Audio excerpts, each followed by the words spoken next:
ఏలియాను విధవరాలింటికి పంపించినాడు, సారెపాతు విధవరాలింటికి. ఆమె ఆ పూట ఒక రొట్టె చేసుకొని అప్పటికే ఆమె కుమారుడు ఇద్దరు కూడా తిని చచ్చిపోదాం అనుకున్నారు. వాళ్ళ పరిస్థితి అలా ఉంది. ఆ కండిషన్లో దేవుడు ఏలియాను ఆమె దగ్గర పంపించాడు.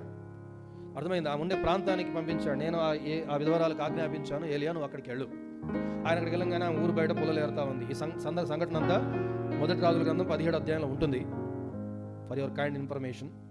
సో అక్కడ ఉన్న విషయాలే చెప్తున్నాను, జరిగిన సంఘటనలు ఇవి గమనించుకోవాలి. 17 అధ్యాయం అంతా ఇదే. కరువు అకరువులో దేవుడు పోషించిన పద్ధతి. దేవుడు దైవజనుడిని పోషించాడు.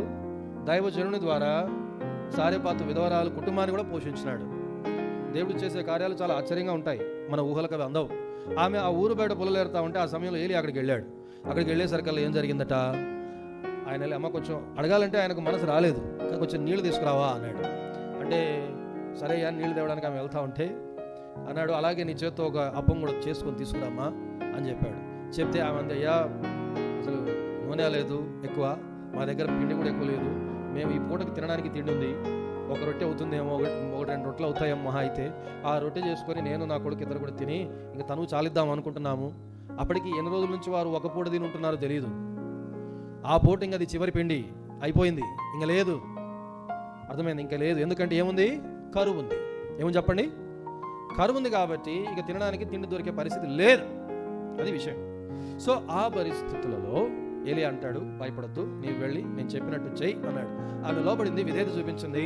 మొదట ఒక రొట్టె చేసుకుని ఆ దైవజనుడి దగ్గర తీసుకొచ్చింది. దేవుడు పంపిన ఆ దైవ సేవకునికి విధేయత చూపించినందుకు ఏం జరిగిందట, ఆమె ఇంటి వారు అనేక దినములు భోజనము చేయొచ్చు వచ్చిరి అనుంది. ఆ పూటకు చచ్చిపోదాం అనుకున్న ఆమెను తృప్తిగా దేవుడు పోషించాడా? ఆమె కుటుంబాన్ని పోషించాడా లేదా? చాలాసార్లు ఆ విశ్వాసం మనకు ఉండదు. ఈరోజు నేను పని మానుకొని మందిరానికి పోతే ఏమి రేపు నాకు ఎట్లా అనే ఆ ప్రశ్న మనకు ఉంటుంది. నిజంగా కరువులో ఆదుకోగలిగిన దేవుడు ఏం పని చేసుకున్న పనికి ఏమన్నా జీతం వస్తుంది? అప్పుడు ఆ దినాల్లో కరువేనా, ఎక్కడ ఏమీ లేదు. ఆ సిచ్యువేషన్లో దేవుడు స్వయంగా వారిని పోషించిన రీతి ఆశ్చర్యమైనది.